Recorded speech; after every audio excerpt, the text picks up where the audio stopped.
Hey YouTube, it's your girl Duchess back for another review of Basketball Wives LA, Season 11, Episode 17, Don't Call Me Sweetie. Let's get into it. So the episode opens up with Brandi. She's on her way to pick up her son and her husband from the airport. They're in town for a week. She's annoyed with Evelyn questioning her at the dinner party about her loyalty to Brooke. Jen and her boo, they're taping their YouTube channel. Okay. They talk about their relationship and the ups and downs, or, the ins and outs, or the struggle of it all, or whatever. And this time they're talking about their deal breakers. They get into cheating. Her guy brings up a good point about like the different types of cheating. A lot of times you think about the horizontal poking of it all, but sometimes it's cheating and it's not even that far. He brings up feet are a deal breaker for him. He likes Jen's feet. Jen brings up her deal breaker is a broke man, and I have confusion already because she talk about like, we know Jen's lifestyle. She talks about her lifestyle. She's planning this wedding that apparently is a $250,000 budget, possibly. But then she says, you can drive Uber, you can drive, you can do DoorDash. The earning potential for those jobs still don't add up to Ben. What is going on with me and the tongue tied of it all? It still doesn't add up to Jen's bag, like her expectations. So that had me confused. What was funny to me is dude is like, well, I asked Jen if I could get a job, and she don't want me to get a job. And she's like, you have a job. Like, he's into this trading thing or something like that. So she starts explaining what his job is, and he mentions that he was still like another income, which there's nothing wrong with having multiple incomes. But the way that he said it was like it's a flag peeping from out of his right pocket, and that flag is red. So is Jen in the delusion of it all? And what is this trade thing? Is this the scamming piece that everybody's talking about? I don't know, y'all. It sounded like dude was setting her up for his argument when she found out he's really on broke status. Girl, I asked you if I can get a job and you said no. Anyway, let's keep going. So Jaciel is hanging out with her, with some ladies from her LGBTQ community. They're at like a bar. I think these ladies kind of own the bar. And she talks about her coming out and how that was difficult for her. Her mom didn't really take it well. They were even estranged for, some time. She has been gay her entire life, like always, but she also has a whole son because she knew her mom wouldn't approve. So she tried to have sort of like a straight life, and it didn't work out. She ultimately ended up here. And I'm glad that she's bringing this up, but I would like for us to get away from having to have the whole coming out conversation. Like, it is really a thing for that community to announce their lifestyle, and sexuality is such a small part of a person's makeup to have fear that you won't be loved or liked or whatever, or to have all this backlash. Like, there can be a lot of trauma around that conversation, and it really shouldn't be that deep. Like, it just really shouldn't. Like, we as straight people, we don't have to get to a certain age and announce that, hey, this is what we are, and have the anxiety of if it will be expected. Like, we really need to move away from that. And that could be the case these days. So the newer generation just don't care. They kind of have the same sentiment that I have. But if you are one of those people, stop it. Like, if you have a family member that is over there in that lane, or you have a suspicion of it. Let's not play around with that. But I just needed to say that. I really didn't need to, but I just took a little PSA moment there. Let's get back to the review. Brandi took her Jason's to have a to like a painting place with paint guns or whatever, and you shoot the paint and make art. Her son Jason goes off with the instructor or facilitator, which gives her and her husband a chance to catch up. And we learned that they are still working on their marriage since the Ayanna Van Zant interview. You know, they had a very rough period, a long rough period, but they ultimately seem to be on the right path. You know, I'm never going to be one to speak on someone's marriage. It's just not something that I do. But I do hope that as Brandi is working through this, that she's still not having the same experiences, just woman to woman. I hope that for her, because Jason did take her down through there. But kudos to them for working it out and being in a good space. They seem to be in a good space. I like the chemistry between them. They have, you know, more chemistry than some couples who don't have these issues. So, you know, he does attribute his growth to her. Like, he didn't know that he could be better, and he is better. So I truly, truly hope, just for, you know, just for the sake of Brandi and her, you know, like I said, woman to woman, I hope that things are on the up and up for her.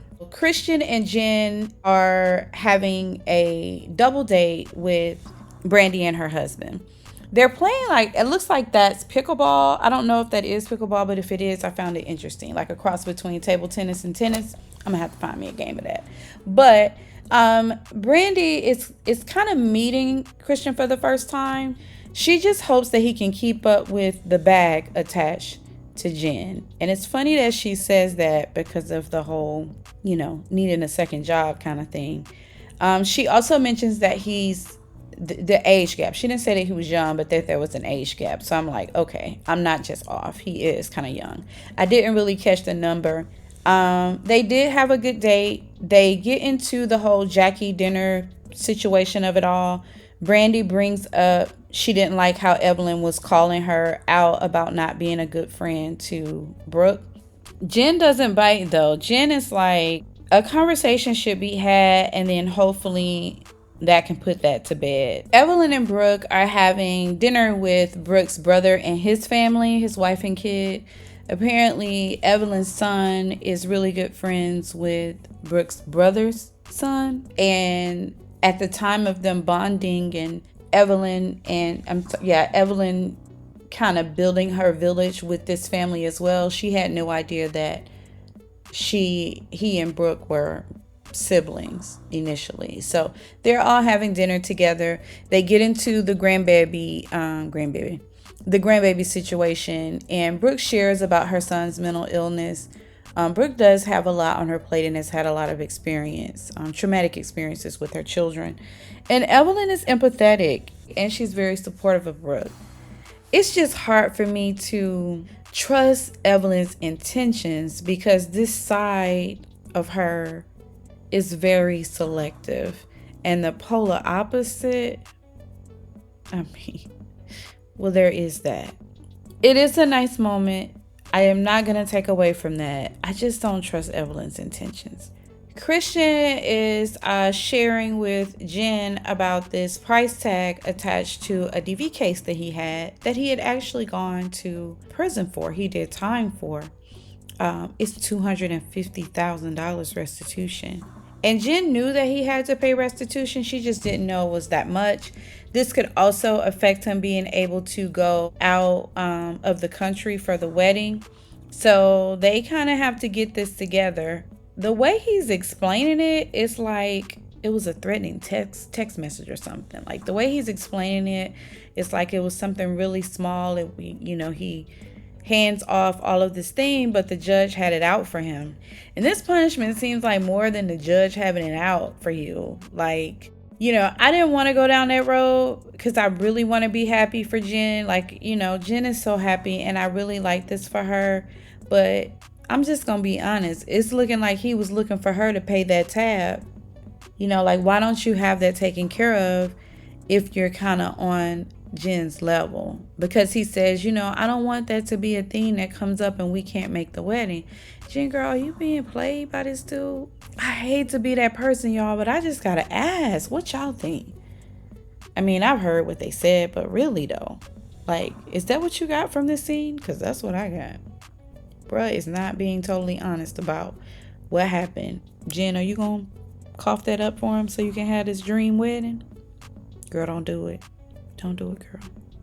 Okay, back to this review. So Jaciel has invited the ladies to help her in giving back to the community with this project called Project Angel Food, where they box together food and different needs of people in the community, and they deliver these items to them. There will be no Jackie doing this thing, and there's no Jackie at the ladies' night out for the rooftop bar that they're going to be hanging out later.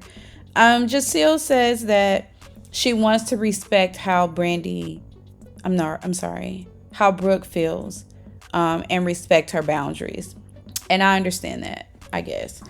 I think, there's no talking of it all, so I don't even really have a solution there. For me, I don't understand why they can't exist in the same space, because this is the dynamic of this show. It's an ensemble cast. This is the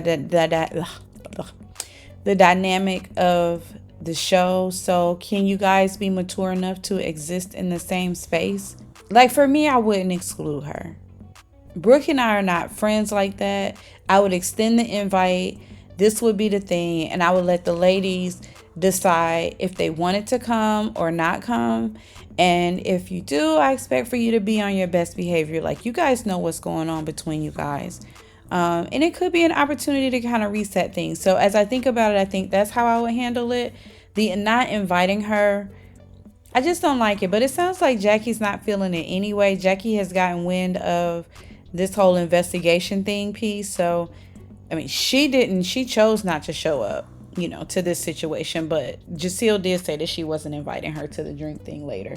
Anyway, they're all on the what you call those things, Sprinter van, on the way to the event. Brandi addresses Evelyn, and that night, basically, she's asking Evelyn she's like, you're coming at me about not being a good friend to Brooke, but you should have been coming at old girl. And Evelyn's like, I'm not invested in them like that. Like, I'm not gonna, I don't have a thing to be protective of Jackie or concerned about how Jackie friends treat her. I have that concern from Brooke because Brooke is my friend. And I have to agree with Evelyn. That was not a good point. If Brandi's gonna address the situation, she should have just addressed the elephant in the room, which was really her concern, and leave that out of that. So, girl, that was a wasted attempt if that's what she was trying to do. So they're at the volunteer thing. It's going really well, except for this sidebar conversation that Brooke is having with Evelyn about Brandi. And this is my issue. Brandi should have had a lunch or a sit down or something with Evelyn and talk this thing out if it's that serious for her. And Brooke should call her friend and have a conversation with her about how this invite really made her feel. Like, I get that you're trying to be the peacemaker and get us all together and that kind of thing. Maybe you didn't understand how serious I was about it. But she should be having a conversation with her friend. That way, when Evelyn starts bringing in her negativity about the situation or her feedback about the situation in an effort to kind of pull them apart, then she can say to Evelyn, look, I get it. My girl was wrong. We had a conversation about it. It's not going to happen again. I think she understands that she should bring that to my attention first, or at least ask me first. That's how you kind of play the middle between two friends who are kind of not gelling. And it's like, okay, so this is the formula. Jackie is opting out and not providing a moment for anyone. So we're going to result to a girl fight in the middle of the school cafeteria. This is just what this is giving. It's just feeling really weird and messy. Like, just talk to each other like adults. This kind of stuff, I'm not with it. The ladies finished the little volunteer thing, and it does go well. Outside of that little rant I just gave you guys. The ladies meet up at the queer aunties at the bar situation later. They have a great time. I'm loving the vibe. They're partying. There's no issues until they all sit down and I just think, man, I've seen this scene so many times before. Evelyn and I can't remember the girl, and Evelyn and OG. Like, it's the same exact scene. So I may have secondhand PTSD about it. But anyway, Evelyn is shifting that ponytail, and Brooke is addressing the elephant in the room, which is Evelyn and Brandi. Brandi expresses her gripe with Evelyn. Evelyn calling her out about not being a good friend. Evelyn tells her, look, you weren't, basically. You shouldn't have done that without letting her know first. I have to agree with Evelyn. She has a point. I think that is the piece. She intentionally did not tell Brooke she was planning on inviting Jackie because she knew that Brooke would say no, and that she didn't want it. And Brandi had her mind made up on the peacemaking of it all. I think that if Brandi knew how Brooke really felt about it, then she wouldn't have did that. But we didn't get that opportunity because this is how they move. Brandi is thinking that they're good. Like, she's saying, Evelyn, why are you jumping in this? Like, this don't have anything to do with you. Brooke and I are good. And that speaks to my point that they're really not good because Brooke hasn't spoken with her. Well, Brooke gets upset, so much is so that she walks off. So now Evelyn and Brandi are talking, and Brooke is out there with Jaciel because Jaciel goes to check on Brandi. And so Evelyn is basically giving it to her straight. Look, she's feeling this way because of what you did. Brandi gets it, and like, she understands it. I find myself asking, why is Evelyn's energy so hot though? Like, her energy is like she gonna smack Brandi any second. Like, maybe that was just me. The energy was just off. It was fighting energy. But she was correct. And she got through to Brandi because Brandi came out and tried to apologize to Brooke. And Brooke didn't want to hear it. You know, Brooke is somehow, she heard about the mentioning of her daughter, and she gets tired of that coming up. I don't have any holler about that at all. I've never been in that situation, and she's entitled to feel however she feels about any time that her daughter is mentioned. Brooke does accept her apology. She knows that Brandi is sorry, but she doesn't want to be touched. She doesn't want to be hugged. She just want to be by herself. It looks like this next episode, Brooke is going to fall out with Brandi. I will say this, it's way too much confusion and drama around this one invite. Like, they know Brandi did not have ill intentions. She did not do that as a malice thing to Brooke. I think she really thought she was doing a good thing. Evelyn is way too invested in this situation. I clearly see her role, and I just don't like it. You take out Evelyn's element, and it would have been a good season of basketball wise without all of this mess. But I guess maybe that's what, that's what sells. I don't know. I'm just here with the review. That's all I got, y'all. It's your girl Duchess. I appreciate you rocking out with me. I thank you so much for all the support. I sincerely appreciate that. And I'll be back with another review soon. Talk to you guys later. I'm out.